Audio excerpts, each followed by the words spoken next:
ಅಂತೂ ಇಂತೂ ಕಾಂಗ್ರೆಸ್ ಪಾಳ್ಯದಲ್ಲಿ ಈ ಬೈ ಎಲೆಕ್ಷನ್ಗೆ ಸಂಬಂಧಪಟ್ಟಂತೆ ಏನೆಲ್ಲ ಅಭ್ಯರ್ಥಿಗಳು ಯಾರನ್ನ ಚುನಾಯಿತ ಮಾಡಬೇಕು, ಯಾರನ್ನ ಆರಿಸಬೇಕು ಅಂತ ಕಾಂಗ್ರೆಸ್ ಈಗ ಎಷ್ಟು ಪರದಾಡ್ತಾ ಇತ್ತು. ಅಂತೂ ಇಂತೂ ಅಂತಿಮವಾಗಿ ಕೊನೆ ಕ್ಷಣದಲ್ಲಿ ಅಭ್ಯರ್ಥಿಗಳ ಹೆಸರನ್ನ ಘೋಷಿಸಿದೆ ಕಾಂಗ್ರೆಸ್. ಕೊನೆ ಕ್ಷಣದಲ್ಲಿ ಅಭ್ಯರ್ಥಿಗಳ ಹೆಸರನ್ನ ಘೋಷಣೆ ಮಾಡಿದೆ ಕಾಂಗ್ರೆಸ್. ಅಳೆದು ತೂಗಿ ಅಭ್ಯರ್ಥಿಗಳ ಹುರಿಯಾಳುಗಳನ್ನ ಪಟ್ಟಿ ರೆಡಿ ಮಾಡಿದೆ ಕಾಂಗ್ರೆಸ್. ದಾವಣಗೆರೆಯ ದಕ್ಷಿಣ ಕ್ಷೇತ್ರಕ್ಕೆ ಸಮರ್ಥ ಅಭ್ಯರ್ಥಿಯಾಗಿ ಘೋಷಣೆ ಮಾಡಿದ್ದಾರೆ. ಇನ್ನು ಬಾಗಲಕೋಟೆ ಕ್ಷೇತ್ರದಿಂದ ಉಮೇಶ್ ಮೇಟಿಗೆ ಟಿಕೆಟ್ ಸಿಗೋದಕ್ಕೆ ಈಗ ಕಾಂಗ್ರೆಸ್ ಹೆಸರನ್ನ ಘೋಷಣೆ ಮಾಡಿದೆ. HY ಮೇಟಿ ಕಿರಿಯ ಪುತ್ರ ಇವರು. SS ಮಲ್ಲಿಕಾರ್ಜುನ ಪುತ್ರ ಸಮರ್ಥ್ಗೆ ಒಂದು ಕಡೆ ಟಿಕೆಟ್, ಮತ್ತೊಂದು ಕಡೆ ಅಧಿಕೃತವಾಗಿ ಹೆಸರನ್ನ ಘೋಷಣೆ ಮಾಡಿದೆ ಕಾಂಗ್ರೆಸ್ ಹೈಕಮಾಂಡ್. ಇಂದು ಕಾಂಗ್ರೆಸ್ ಅಭ್ಯರ್ಥಿಗಳ ಕೈ ಸೇರಲಿರುವ ಬಿ ಫಾರಂ. ನಾಳೆ ನಾಮಪತ್ರ ಸಲ್ಲಿಸಲಿರುವಂತಹ ಸಮರ್ಥ್, ಉಮೇಶ್ ಇಬ್ರು ಕೂಡ ಅಂತೂ ಇಂತೂ ಈ ಕಾಂಗ್ರೆಸ್ ಪಾಳ್ಯದಲ್ಲಿ ಬಗೆಹರಿದಂತಹ ಟಿಕೆಟ್ ಬಿಕ್ಕಟ್ ಇದೆ. ಕೊನೆ ಕ್ಷಣದಲ್ಲಿ ಅಭ್ಯರ್ಥಿಗಳ ಹೆಸರನ್ನು ಘೋಷಣೆ ಮಾಡಿದೆ ಕಾಂಗ್ರೆಸ್. ಎರಡೂ ಪಕ್ಷದಲ್ಲಿ ಅಭ್ಯರ್ಥಿಗಳ ಏನು ಒಂದು ಟಿಕೆಟ್ಗೆ, ಉಪಚುನಾವಣೆಗೆ ಸಂಬಂಧಪಟ್ಟಂತೆ ಟಿಕೆಟ್ಗೆ ಘೋಷಣೆ ಮಾಡೋದಕ್ಕೆ ಹೆಸರನ್ನ ಒದ್ದಾಡ್ತಾ ಇದ್ರು. ಬರೀ ಎರಡೂ ಪಕ್ಷದಲ್ಲಿ ಅಭ್ಯರ್ಥಿಗಳು ಈ 2 ದಿನದ ಹಿಂದೆಯೇ ನಾಮಪತ್ರವನ್ನ ಸಲ್ಲಿಕೆ ಮಾಡಿದ್ರು. ಅಂದ್ರೆ ಅದು ಒಂದು ಸೆಟ್ ಆಫ್ ನಾಮಪತ್ರವನ್ನ ಸಲ್ಲಿಕೆ ಮಾಡಿದ್ರು. ಇನ್ನ ಈಗ ನಾಳೆ ಕೊನೆಯ ದಿನಾಂಕ ಇರೋ ಕಾರಣ ನಾಳೆ ಕೊನೆಯದಾಗಿ ನಾಮಪತ್ರವನ್ನ ಸಲ್ಲಿಕೆ ಮಾಡಬೇಕು. ಹಾಗಾಗಿ ನಾಳೆ ಒಂದೇ ಒಂದು ದಿನ ಬಾಕಿ ಇರೋ ಕಾರಣ ಇವತ್ತು ಕಾಂಗ್ರೆಸ್ ಪಾಳ್ಯದಲ್ಲಿ ಹೆಸರನ್ನ ಫಿಕ್ಸ್ ಮಾಡಲೇಬೇಕಾಗಿತ್ತು, ಅನಿವಾರ್ಯತೆ ಇತ್ತು. ಯಾವುದೇ ರೀತಿ ಟೈಮ್ ಇರಲಿಲ್ಲ. ಸೊ ಈಗ ಬಿ ಫಾರಂ ಸಿಕ್ಕ ನಂತರವೇ ನಾಮಪತ್ರಿಕೆಯನ್ನು ಮತ್ತೊಂದು ಸಲ್ಲಿಸೋಕ್ಕಾಗುತ್ತೆ, ನಾಮಪತ್ರನ. ಸೊ ಹಾಗಾಗಿ ಈ ಹಿಂದೆ ಒಂದು ಸೆಟ್ ಏನೋ ನಾಮಪತ್ರವನ್ನು ಸಲ್ಲಿಸಿದ್ರು 2 ಕ್ಷೇತ್ರಗಳಲ್ಲಿ, ಅವೆರಡು ಟೆಂಪ್ರವರಿ ಆಗಿರುತ್ತೆ. ಆದರೆ ಬಿ ಫಾರಂ ಜೊತೆಗೆ ನಾಮಪತ್ರವನ್ನು ಸಲ್ಲಿಕೆ ಮಾಡಿದಾಗಲೇ ಅದು ಒಂದು ಟ್ರೂ ವ್ಯಾಲ್ಯೂ ಅಂತಲೇ ಹೇಳಬಹುದು. ಸೊ ಹಾಗಾಗಿ ಇವತ್ತು ಈ ಒಂದು ಕಾಂಗ್ರೆಸ್ನಲ್ಲಿ ಘೋಷಣೆ ಮಾಡಿರುವಂತಹ ಅಭ್ಯರ್ಥಿಗಳ ಕೈಗೆ ಬಿ ಫಾರಂ ಸಿಗುತ್ತೆ. ಅದಾದ ನಂತರ ನಾಮಪತ್ರವನ್ನು ಸಲ್ಲಿಕೆ ಮಾಡ್ತಾರೆ. ಅದಾದ ನಂತರ ಚುನಾವಣೆಗಳು ನಡೆಯುತ್ತೆ. ಏನು ಏಪ್ರಿಲ್ 9ಕ್ಕೆ ಉಪಚುನಾವಣೆ ಇದೆ. ಇದಕ್ಕೆ ಸಂಬಂಧಪಟ್ಟಂತೆ ಈಗ ಕಾಂಗ್ರೆಸ್ ಪಾಳ್ಯದಲ್ಲಿ ಇನ್ನೂ ಕೂಡ ಹೆಸರನ್ನ ಘೋಷಣೆ ಮಾಡಿರಲಿಲ್ಲ. ಈಗ ಅಂತೂ ಇಂತೂ ಕಾಂಗ್ರೆಸ್ ಅಭ್ಯರ್ಥಿಗಳು ಯಾರ್ಯಾರು ಅಂತ ಘೋಷಣೆ ಮಾಡಿದೆ. ಸಮರ್ಥ್ ದಾವಣಗೆರೆ ದಕ್ಷಿಣದ ಉಪಚುನಾವಣೆಯಲ್ಲಿ ಭಾಗಿಯಾಗಲಿದ್ದಾರೆ, ಅವರಿಗೆ ಟಿಕೆಟ್ ಸಿಕ್ಕಿದೆ. ಜೊತೆಗೆ ಈಗ ಉಮೇಶ್ ಮೇಟಿ ಬಾಗಲಕೋಟೆ, ಅದಕ್ಕೆ ಸಂಬಂಧಪಟ್ಟಂತೆ ಸ್ಪರ್ಧೆ ಮಾಡೋದಕ್ಕೆ ಟಿಕೆಟ್ ಸಿಕ್ಕಿರೋದು. ಈಗ ಸ್ಪರ್ಧೆ ಮಾಡೋದಕ್ಕೆ ಇವರಿಬ್ಬರು ಕೂಡ ನಿಂತಿದ್ದಾರೆ ಕಾಂಗ್ರೆಸ್ ಪಾಳ್ಯದಿಂದ. ಇನ್ನು BJP ಪಾಳ್ಯದಿಂದ ಶ್ರೀನಿವಾಸ್ ಅವರು, ದಾವಣಗೆರೆ ದಕ್ಷಿಣದ ಶ್ರೀನಿವಾಸ್ ಸ್ಪರ್ಧೆ ಮಾಡೋದಕ್ಕೆ BJP ಕಡೆಯಿಂದ ಸಿಗ್ತಾ ಇರೋದು. ಇನ್ನು ಬಾಗಲಕೋಟೆಯಲ್ಲಿ ಚರಂತಿ ಮಠದವ್ರು ನಿಂತಿರ್ತಾರೆ. ಇನ್ನು ಇತ್ತ ಕಾಂಗ್ರೆಸ್ನಲ್ಲಿ ದಾವಣಗೆರೆ ದಕ್ಷಿಣಕ್ಕೆ ಸಮರ್ಥು, ಹಾಗೆ ಬಾಗಲಕೋಟೆಗೆ ಉಮೇಶ್ ಮೇಟಿ ನಿಲ್ತಾರೆ. ಸೊ ಈಗ ಈ 4 ಜನ ಉಪಚುನಾವಣೆಯ ಸ್ಪರ್ಧಿಗಳು. ಶಾಮನೂರು ಉತ್ತರಾಧಿಕಾರಿಯಾದ ಮೊಮ್ಮಗ ದಾವಣಗೆರೆ ದಕ್ಷಿಣ ಕ್ಷೇತ್ರಕ್ಕೆ ಸಮರ್ಥ ಈಗ ಅಭ್ಯರ್ಥಿಯಾಗಿ ಆಯ್ಕೆಯಾಗಿದ್ದಾರೆ. ಮುಸ್ಲಿಂ ಮುಖಂಡರ ಮನವೊಲಿಸುವಲ್ಲಿ ಈಗ ಸಫಲವಾಯಿತು ಒಂದ್ ಕಡೆ. ಇದರ ನಡುವೆಯೇ ಸಾಂಕೇತಿಕ ನಾಮಪತ್ರ ಸಲ್ಲಿಕೆ ಮಾಡಿರುವಂತಹ ಸಮರ್ಥ್ ಈಗ ಬಿ ಫಾರ್ಮ್ ಮುಖಾಂತರ ನಾಳೆ ಅಧಿಕೃತವಾಗಿ ನಾಮಪತ್ರವನ್ನ ಸಲ್ಲಿಸ್ತಾರೆ ಸಮರ್ಥ್. ಇಬ್ಬರು ಮುಸ್ಲಿಂ ಮುಖಂಡರಲ್ಲೂ ಕೂಡ ನಾಮಪತ್ರ ಸಲ್ಲಿಕೆ ಆಗಿತ್ತು. ಆದ್ರೆ ಈಗ ಬಿ ಫಾರ್ಮ್ ಮುಖಾಂತರ ನಾಮಪತ್ರವನ್ನು ಸಲ್ಲಿಕೆ ಮಾಡ್ತಾರೆ.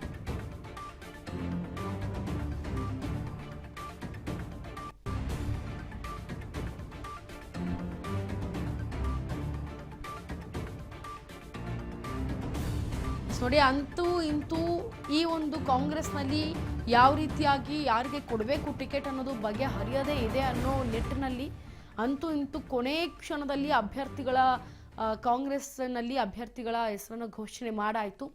ಅಳೆದು ತೂಗಿ ಯಾವ ಅಭ್ಯರ್ಥಿಗಳು ಇದಕ್ಕೆ ಸೂಕ್ತ ಅಂತ ಹೇಳಿ ಒಂದು ಪಟ್ಟಿಯನ್ನ ಕೂಡ ರೆಡಿ ಮಾಡಿತ್ತು.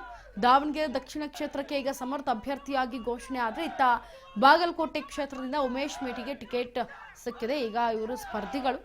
ಉಮೇಶ್ಗೆ ಈಗ ಬಿ ಫಾರ್ಮ್ ಮತ್ತೆ ಕೊಡೋದಕ್ಕೆ ಕಿರಿಯ ಪುತ್ರ, ಏನು ಮೇಟಿಯವರ ಕಿರಿಯ ಪುತ್ರ ಇದ್ದಾರೆ, ಅವರು ಉಮೇಶ್ಗೆ ಬಿ ಫಾರ್ಮ್ಗೆ ಈಗ ರೆಡಿ ಆಗಿದೆ. ಇನ್ನೇನು ಬಿ ಫಾರ್ಮ್ ತಗೊಂಡು ಇನ್ನೊಂದ್ಸಲ ನಾಮಪತ್ರ ಸಲ್ಲಿಕೆ ಮಾಡು. SS ಮಲ್ಲಿಕಾರ್ಜುನ್ ಪುತ್ರ ಸಮರ್ಥ್ಗೆ ಟಿಕೆಟ್ ಸಿಕ್ಕಿರೋದ್ರಿಂದ ಅಧಿಕೃತವಾಗಿ ಹೆಸರನ್ನ ಘೋಷಣೆ ಮಾಡಿದೆ ಕಾಂಗ್ರೆಸ್ನಲ್ಲಿ.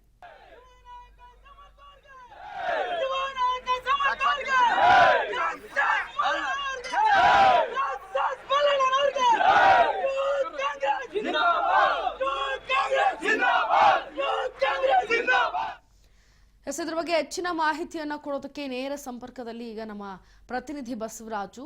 ಬಸವರಾಜು, ಅಂತೂ ಇಂತೂ ಬಗೆಹರಿಯದಂತ ಈ ಕಾಂಗ್ರೆಸ್ ಟಿಕೆಟ್ನ ಬಿಕೆಟು ಈಗ ಕೊನೆ ಕ್ಷಣದಲ್ಲಿ ಅಭ್ಯರ್ಥಿಗಳ ಹೆಸರನ್ನ ಘೋಷಣೆ ಮಾಡಿದೆ ಕಾಂಗ್ರೆಸ್. ಸೊ ಯಾವ ರೀತಿಯಾಗಿ ಘೋಷಣೆ ಮಾಡಿದ್ರು, ಏನ್ ಪಾಯಿಂಟ್ ಔಟ್ ಅನ್ನ ಮಾಡಿಕೊಂಡು ಅಭ್ಯರ್ಥಿಗಳನ್ನ ಆಯ್ಕೆ ಮಾಡಿದ್ರು ಅಂತ ತಿಳಿಸ್ಕೊಡಿ. ಕಾಂಗ್ರೆಸ್ ಈಗಾಗಲೇ 2 ವಿಧಾನಸಭಾ ಕ್ಷೇತ್ರಗಳಿಗೆ ಉಪಚುನಾವಣೆಯನ್ನು ಘೋಷಣೆ ಆಗಿತ್ತು. ಆ ಒಂದು ಕ್ಷೇತ್ರಗಳಿಗೆ ಅಭ್ಯರ್ಥಿಗಳನ್ನ ಆಯ್ಕೆ ಮಾಡುವಂಥದ್ದೇ ದೊಡ್ಡ ಮಟ್ಟಿಗೆ ಸವಾಲಾಗಿ ಪರಿಣಮಿಸಿತ್ತು.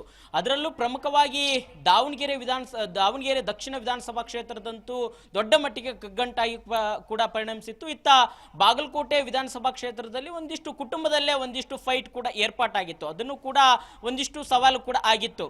ಈ ಒಂದು ನಿಟ್ಟಿನಲ್ಲಿ 2 ವಿಧಾನಸಭಾ ಕ್ಷೇತ್ರಗಳ ಅಭ್ಯರ್ಥಿಗಳನ್ನ ಆಯ್ಕೆ ಮಾಡುವಂತ ನಿಟ್ಟಿನಲ್ಲಿ ಕಾಂಗ್ರೆಸ್ ಪಕ್ಷದ ನಾಯಕರು ಈಗ ಯಶಸ್ವಿ ಆಗಿರ್ತಕ್ಕಂಥದ್ದು. ಶತಾಯಗತಾಯ ಪ್ರಯತ್ನ ಮಾಡಿ ಹಲವು ರೀತಿಯ ಸಭೆಗಳನ್ನು ನಡೆಸಿ ಅಭ್ಯರ್ಥಿಗಳನ್ನ ಕೊನೆಗೂ ಕೂಡ ಇವತ್ತು ಟಿಕೆಟ್ ಅನ್ನು ಕೂಡ ಲಿಸ್ಟ್ ಅನ್ನು ಕೂಡ ಬಿಡುಗಡೆ ಮಾಡಿರ್ತಕ್ಕಂಥದ್ದು. ಪ್ರಮುಖವಾಗಿ ದಾವಣಗೆರೆ ದಕ್ಷಿಣ ವಿಧಾನಸಭಾ ಕ್ಷೇತ್ರದಿಂದ ಶಾಮನೂರು ಶಿವಶಂಕರಪ್ಪನವರ ಕುಟುಂಬಕ್ಕೆ ಕೂಡ ಟಿಕೆಟ್ ಅನ್ನ ನೀಡಿರ್ತಕ್ಕಂಥದ್ದು. ಅವರ ಮೊಮ್ಮಗಾಗಿರ್ತಕ್ಕಂಥ ಸಮರ್ಥ್ ಮಲ್ಲಿಕಾರ್ಜುನ್ ಅವರಿಗೆ ಕೂಡ ಟಿಕೆಟ್ ಅನ್ನ ಘೋಷಣೆ ಮಾಡಿರ್ತಕ್ಕಂಥದ್ದು. ಇತ್ತ ಬಾಗಲಕೋಟೆ ವಿಧಾನಸಭಾ ಕ್ಷೇತ್ರದಲ್ಲಿ ಮೇಟಿ ಅವರ ಕುಟುಂಬದಲ್ಲೇ ಇರ್ತಕ್ಕಂಥ ಒಂದಿಷ್ಟು ಪೈಪೋಟಿಗೆ ಇತ್ತು. ಅದರಲ್ಲಿ ಒಂದಿಷ್ಟು ಅವರ ಜೊತೆ ಒಂದಿಷ್ಟು ಮಾತುಕತೆ ನಡೆಸಿ ಅವರು ವಿಶ್ವಾಸಕ್ಕೆ ತೆಗೆದುಕೊಂಡು ಉಮೇಶ್ ಮೇಟಿ ಅವರಿಗೆ ಕೂಡ ಟಿಕೆಟ್ ಅನ್ನ ಈಗ ಘೋಷಣೆ ಮಾಡಿರ್ತಕ್ಕಂಥದ್ದು. ಇಂಚರ ಒಂದು ಕಡೆ ದಾವಣಗೆರೆ ವಿಧಾನಸಭಾ ಕ್ಷೇತ್ರದ ದೊಡ್ಡ ಮಟ್ಟಿಗೆ ಸವಾಲಾಗಿ ಕಾಂಗ್ರೆಸ್ ಪಕ್ಷದ ನಾಯಕರು ಪರಿಣಮಿಸಿತ್ತು. ಯಾಕಂತಂದ್ರೆ ಇಲ್ಲಿ ಬಾಗಲಕೋಟೆಯಲ್ಲಿ ಕುಟುಂಬದಲ್ಲೇ ಫೈಟ್ ಇತ್ತು, ಅದನ್ನ ಒಂದಿಷ್ಟು ಸರಿದೂಗಿಸುವಂತ ಪ್ರಯತ್ನ ಮಾಡಿದ್ರು.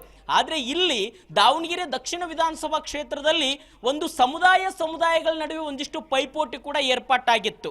ಈ ಒಂದು ನಿಟ್ಟಿನಲ್ಲಿ ಶಾಮನೂರು ಶಿವಶಂಕರಪ್ಪನವರ ಕುಟುಂಬದಲ್ಲೇ ಕೊಡಬೇಕು ಅನ್ನುವಂಥದ್ದು ಒಂದು ಕಡೆ ಅವರ ಒತ್ತಾಯ ಕೂಡ ಇತ್ತು ಅವರ ಕುಟುಂಬದಿಂದ. ಯಾಕಂತಂದ್ರೆ ಅವರ ಕುಟುಂಬದಲ್ಲೇ ಒಬ್ರು ಸಚಿವರಿದ್ದಾರೆ, ಒಬ್ರು MP ಇದ್ದಾರೆ, ಮತ್ತೆ ಅವರು ಶಾಮನೂರು ಶಿವಶಂಕರಪ್ಪನವರು ಸಹಿತ ಒಂದು ದೊಡ್ಡ ಮಟ್ಟಿಗೆ ಲಿಂಗಾಯತ ಒಂದು ಸಮುದಾಯದಲ್ಲಿ ದೊಡ್ಡ ರಾಷ್ಟ್ರ ಮಟ್ಟದಲ್ಲಿ ಕೂಡ ಅಧ್ಯಕ್ಷರಾಗಿ ಕೂಡ ಕಾರ್ಯನಿರ್ವಹಿಸಿದ್ರು. ಹಾಗಾಗಿ ಇಲ್ಲಿ ದೊಡ್ಡ ಮಟ್ಟಿಗೆ ಕೂಡ ಕಾಂಗ್ರೆಸ್ ಪಕ್ಷದ ನಾಯಕರೇ ಟಿಕೆಟ್ ಯಾರಿಗೆ ಘೋಷಣೆ ಮಾಡಬೇಕು ಅನ್ನುವಂಥದ್ದೇ ತಲೆನೋವಾಗಿ ಪರಿಣಮಿಸಿತ್ತು. ಹಾಗಾಗಿ ರಾಜ್ಯ ಕಾಂಗ್ರೆಸ್ ಉಸ್ತುವಾರಿಯಾಗಿರ್ತಕ್ಕಂಥ ಸುರ್ಜೇವಾಲಾ ಅವರು ರಾಜ್ಯದಲ್ಲಿ ಕಳೆದ 2 ದಿನಗಳಿಂದ ಕೂಡ ಬೀಡು ಬಿಟ್ಟು ಸಭೆಗಳ ಮೇಲೆ ಸಭೆಯನ್ನು ನಡೆಸಿ ಈಗ ಅಂತಿಮವಾಗಿರ್ತಕ್ಕಂಥ ನಿರ್ಧಾರಕ್ಕೆ ಬಂದಿರತಕ್ಕಂಥದ್ದು. ಇಲ್ಲಿ SS ಮಲ್ಲಿಕಾರ್ಜುನ್ ಅವರು ಏನೆಲ್ಲ ತಂತ್ರಗಾರಿಕೆ ಹೂಡಿದ್ರು ಅನ್ನುವಂಥದ್ದನ್ನು ನೋಡ್ತಾ ಹೋದ್ರೆ, ಒಂದು ಇಲ್ಲಿ ಬಾಗಲಕೋಟೆಯಲ್ಲಿ ಕುಟುಂಬ ಮೇಟಿ ಅವರಿಗೆ ಕೊಡ್ತಾ ಇದ್ದೀರಿ, ಹಾಗಾಗಿ ನಮಗೂ ಕೂಡ ಇದೇ ನಮ್ಮ ಕುಟುಂಬಕ್ಕೆ ಕೊಡಿ ಅನ್ನುವಂಥದ್ದು ಒಂದು. ಇನ್ನೊಂದು ಅನುಕಂಪದ ಅಲೆಯಲ್ಲಿ ಗೆಲ್ಲಬಹುದು ಅನ್ನುವಂಥ ಲೆಕ್ಕಾಚಾರ. ಇನ್ನೊಂದು ಪ್ರಮುಖವಾಗಿ ಅಲ್ಲಿ ಬಿಜೆಪಿ ನಾಯಕರು ಕೂಡ ಒಂದು ಚೆಕ್ಮೇಟ್ ಅನ್ನು ನೀಡಿರ್ತಕ್ಕಂಥದ್ದು. ಏನಂತಂದ್ರೆ ಅಲ್ಲಿ ST ಸಮುದಾಯದ ನಾಯಕನಿಗೆ ಅಲ್ಲಿ ಒತ್ತು ಕೊಟ್ಟು ಅಲ್ಲಿ ಟಿಕೆಟ್ ಅನ್ನ ಘೋಷಣೆ ಮಾಡಿರ್ತಕ್ಕಂಥದ್ದು. ಹಾಗಾಗಿ ಅಲ್ಲಿ ST ಸಮುದಾಯ ಕೂಡ ಸುಮಾರು 31,000 ಇದೆ, SC ಸಮುದಾಯ 30,000 ಕೂಡ ಇರ್ತಕ್ಕಂಥದ್ದು.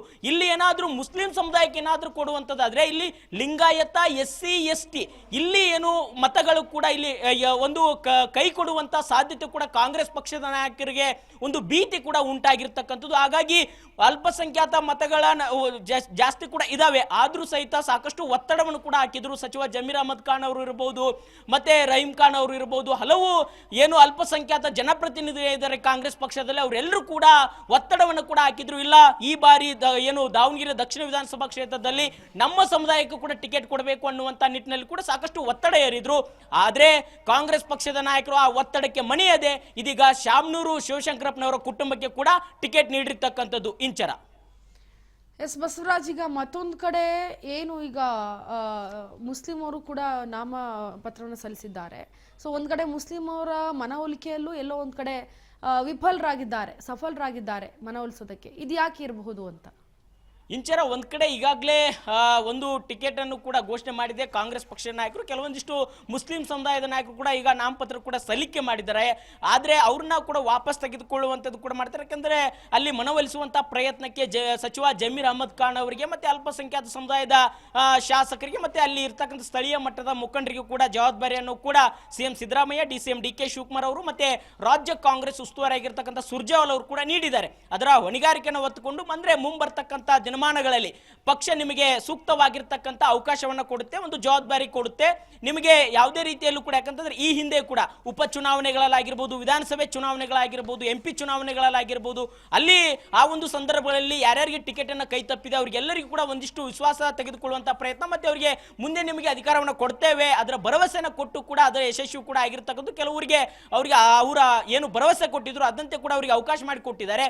ಹಾಗಾಗಿ ಈಗ ಮುಂದೆಯೂ ಕೂಡ ಏನು ಈಗ ಅಲ್ಪಸಂಖ್ಯಾತ ಸಮುದಾಯದಿಂದ ಟಿಕೆಟ್ ಕೊಡಬೇಕು ಅನ್ನುವಂಥ ಒತ್ತಡ ಏನಿತ್ತು, ಮುಂದಿನ ದಿನಗಳಲ್ಲಿ ನಿಮಗೆ ಅವಕಾಶವನ್ನು ಮಾಡಿಕೊಡ್ತೇವೆ ಅನ್ನುವಂಥ ನಿಟ್ಟಿನಲ್ಲಿ ಕೆಲವಷ್ಟು ಭರವಸೆಯನ್ನು ಕೂಡ ಕೊಟ್ಟು ಅವ್ರನ್ನ ಸಮಾಧಾನ ಪಡಿಸುವಂಥ ಪ್ರಯತ್ನ ಮಾಡಿರ್ತಕ್ಕಂಥದ್ದು. ಇಂಚರ.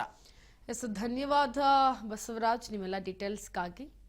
ನೋಡಿ, ಅಂತೂ ಇಂತೂ ಕೊನೆ ಕ್ಷಣದಲ್ಲಿ ಕಾಂಗ್ರೆಸ್ನ ಅಭ್ಯರ್ಥಿಗಳು ಯಾರ್ಯಾರು ಅನ್ನೋದನ್ನು ಈಗ ಹೈಕಮಾಂಡ್ ಘೋಷಣೆ ಮಾಡಾಯಿತು. ನಾಳೆ ನಾಮಪತ್ರವನ್ನು ಸಲ್ಲಿಸಲಿರುವ ಎಲ್ಲ ಈ ಕಾಂಗ್ರೆಸ್ನ ಇಬ್ಬರು ಅಭ್ಯರ್ಥಿಗಳು ಸ್ಪರ್ಧಿಸಲಿದ್ದಾರೆ. BJP ವರ್ಸಸ್ ಕಾಂಗ್ರೆಸ್ನಲ್ಲಿರುವಂತಹ ಆಯ್ಕೆಯಾಗಿರುವಂತಹ 4 ಜನ ಅಭ್ಯರ್ಥಿಗಳು ಈಗ ಬಿ ಫಾರ್ಮ್ ಮುಖಾಂತರ ಕಾಂಗ್ರೆಸ್ ಪಾಳ್ಯದಲ್ಲಿ ಸಲ್ಲಿಸಬೇಕಾಗತ್ತೆ. ನಾಳೆ ನಾಮಪತ್ರ ಕೊನೆಯ ದಿನಾಂಕ ಆಗಿರೋದ್ರಿಂದ ನಾಳೆ ಬಿ ಫಾರ್ಮ್ ಸಮೇತವಾಗಿ ನಾಮಪತ್ರವನ್ನು ಸಲ್ಲಿಸಬೇಕಾಗತ್ತೆ.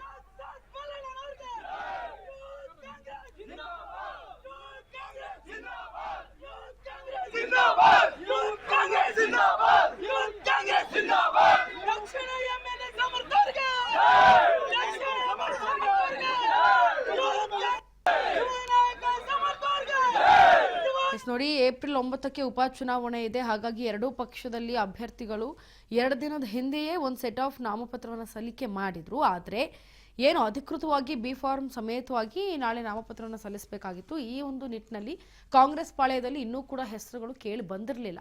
ಆದರೆ ಈಗ ಅಂತೂ ಇಂತೂ ಕೊನೆ ಕ್ಷಣದಲ್ಲಿ ಕಾಂಗ್ರೆಸ್ ಪಾಳ್ಯದಲ್ಲಿ ಯಾರ್ಯಾರು ಅಭ್ಯರ್ಥಿಗಳು ಇದಕ್ಕೆ ಸೂಕ್ತ, ಈ ಚುನಾವಣೆಗೆ ಉಪಚುನಾವಣೆಗೆ ಯಾರನ್ನ ನಾವು ತೆಗೆದುಕೊಳ್ಬಹುದು ಅಂತ ಅವರನ್ನ ಅಳೆದು ತೂಗಿ ಯಾರ್ಯಾರು ಅಂತ ಅಭ್ಯರ್ಥಿಗಳ ಒಂದು ಪಟ್ಟಿಯನ್ನು ರೆಡಿ ಮಾಡಿದ್ರು. ಅದಕ್ಕೆ ಸಂಬಂಧಪಟ್ಟಂತೆ ದಾವಣಗೆರೆ ದಕ್ಷಿಣ ಕ್ಷೇತ್ರಕ್ಕೆ ಸಮರ್ಥ ಅಭ್ಯರ್ಥಿಯಾಗಿ ಆಯ್ಕೆ ಆದರೆ ಇತ್ತ ಬಾಗಲಕೋಟೆ ಕ್ಷೇತ್ರದಿಂದ ಉಮೇಶ್ ಮೇಟಿಗೆ ಟಿಕೆಟ್ ಸಿಕ್ಕಿದೆ. ಈಗ ಸ್ಪರ್ಧಿಗಳಿವರು. ಇದ್ರ ಜೊತೆಗೆ BJP ಅಭ್ಯರ್ಥಿಗಳಿಗೆ ಸಂಬಂಧಪಟ್ಟಂತೆ ಏನು ದಾವಣಗೆರೆ ದಕ್ಷಿಣಕ್ಕೆ BJP ಕಡೆಯಿಂದ ಆಯ್ಕೆ ಆಗಿರೋದು ಶ್ರೀನಿವಾಸ್, ಇದ್ರ ಜೊತೆಗೆ ಬಾಗಲಕೋಟೆಯಿಂದ ಆಯ್ಕೆ ಆಗಿರೋದು ಟಿಕೆಟ್ ಸಿಕ್ಕಿರೋದು ಚರಂತಿಮಠ. ಈಗ ಉಪಚುನಾವಣೆಯಲ್ಲಿ BJP ವರ್ಸಸ್ ಕಾಂಗ್ರೆಸ್ ಸಂಬಂಧಪಟ್ಟಂತೆ 4 ಜನ ಸ್ಪರ್ಧಿಗಳು ಸ್ಪರ್ಧಿಸಲಿದ್ದಾರೆ. ಏಪ್ರಿಲ್ 9ಕ್ಕೆ ನಡೆಯುವಂತಹ ಉಪಚುನಾವಣೆಯಲ್ಲಿ ಯಾರ ಪಾಲಾಗುತ್ತೆ ಕಿರೀಟ ಅಥವಾ ಪಟ್ಟ ಅನ್ನೋದನ್ನ ಕಾದು ನೋಡಬೇಕಾಗತ್ತೆ. ಆದರೆ ಈಗ ಅಂತೂ ಇಂತೂ ಕಾಂಗ್ರೆಸ್ ಪಾಳ್ಯದಲ್ಲಿ ಇದ್ದಂತಹ ಈ ಒಂದು ಗೊಂದಲಗಳು ಇವತ್ತಿಗೆ ಈ ಕ್ಷಣಕ್ಕೆ ಈ ಒಂದು ಗೊಂದಲ ಸಾಲ್ಟ್ ಔಟ್ ಆಯಿತು ಅಂತಲೇ ಹೇಳಬಹುದು. ಯಾಕಂದರೆ ಅಭ್ಯರ್ಥಿಗಳ ಹೆಸರೊಂದೇ ಘೋಷಣೆ ಮಾಡಬೇಕಾಗಿತ್ತು. ಇವತ್ತು ಅಂದರೆ ನಾಳೆ ಕೊನೆಯ ದಿನಾಂಕ ಇರೋದ್ರಿಂದ ಇವತ್ತು ವಿಧಿ ಇಲ್ಲದೆ ಘೋಷಣೆ ಮಾಡಲೇಬೇಕಾಗಿತ್ತು ಕಾಂಗ್ರೆಸ್. ಸೊ ಹಾಗಾಗಿ ಕಡಿಮೆ ಅವಧಿಯಲ್ಲೂ ಕೂಡ ಯಾರು ಉತ್ತಮ ಅಥವಾ ಯಾರು ಈ ಒಂದು ಉಪಚುನಾವಣೆಗೆ ಸಂಬಂಧಪಟ್ಟಂತೆ ಕೆಲಸವನ್ನು ಮಾಡ್ತಾರೆ ಅನ್ನೋ ನಿಟ್ಟಿನಲ್ಲಿ ಯಾರ್ಯಾರ್ದು ಏನು ಅಂತ ಅಳತೆಯನ್ನು ತೂಗಿ ತದನಂತರ ಹೆಸರುಗಳನ್ನು ಘೋಷಣೆ ಮಾಡಿದೆ ಕಾಂಗ್ರೆಸ್. ಹಾಗಾಗಿ ಈಗ ಬಾಗಲಕೋಟೆ ಕ್ಷೇತ್ರದಿಂದ ಆಯ್ಕೆ ಆಗಿರುವಂತಹ ಉಮೇಶ್ ಮೇಟಿ, ಇವರು ಏನು HY ಮೇಟಿ ಇದ್ದಾರೆ, ಅವರ ಕಿರಿಯ ಪುತ್ರ ಉಮೇಶ್ ಮೇಟಿ. ಅಂತೂ ಉಮೇಶ್ ಮೇಟಿ ಈ ಒಂದು ಮೇಟಿ ಕುಟುಂಬದಲ್ಲೇ ಫ್ಯಾಮಿಲಿಯಲ್ಲಿ 3 ಜನ ನಿಂತಿದ್ರು ನಮಗೆ ಬೇಕು ಟಿಕೆಟ್ ಅಂತ ಹೇಳಿ. ಆದರೆ 3 ಜನದಲ್ಲಿ ಯಾರು ಅತ್ಯುತ್ತಮವಾಗಿ ಈ ಒಂದು ಉಪಚುನಾವಣೆಗೆ ಹೊಂದ್ಕೊಳ್ತಾರೆ ಅಂತ ಈಗ HY ಮೇಟಿ ಅವರ ಕಿರಿಯ ಪುತ್ರ ಉಮೇಶ್ ಮೇಟಿಗೆ ಟಿಕೆಟ್ ಸಿಕ್ಕಿದೆ. ಹಾಗಾಗಿ ಬಿ ಫಾರ್ಮ್ ಸಮೇತ ಸಲ್ಲಿಸಲಿರುವಂತಹ ಈ ಕಾಂಗ್ರೆಸ್ ಪಾಳ್ಯದ ಇಬ್ಬರು ಅಭ್ಯರ್ಥಿಗಳು ಆಯ್ಕೆ ಆಗಿರೋದು ಬಿ ಫಾರ್ಮ್ ಮುಖಾಂತರ ನಾಮಪತ್ರವನ್ನು ಸಲ್ಲಿಕೆ ಮಾಡ್ತಾರೆ. ಈಗ ಒಂದು ಕಡೆ ದಕ್ಷಿಣ ಕ್ಷೇತ್ರದಲ್ಲಿ ಸಮರ್ಥ ಅಭ್ಯರ್ಥಿ ಆಯ್ಕೆ ಆಗಿರೋದನ್ನ ಯಾವ ರೀತಿಯಾಗಿ ಸೆಲೆಬ್ರೇಟ್ ಮಾಡ್ತಿದ್ದಾರೆ ಜನ ಅನ್ನೋದನ್ನ ನೀವು ಗಮನಿಸ್ತಾ ಇದ್ದೀರಿ. ಇತ್ತ ಏನು ಬಾಗಲಕೋಟೆಯಲ್ಲಿ ಮೇಟಿ ಪುತ್ರ ಉಮೇಶ್ಗೆ ಟಿಕೆಟ್ ಸಿಕ್ಕಿರೋದು ಯಾವ ರೀತಿಯಾಗಿ ಅವರು ತಮ್ಮ ಸಂತಸವನ್ನು ವ್ಯಕ್ತಪಡಿಸ್ತಾ ಇದ್ದಾರೆ ಅನ್ನೋದನ್ನ ನೀವು ಗಮನಿಸಬಹುದು.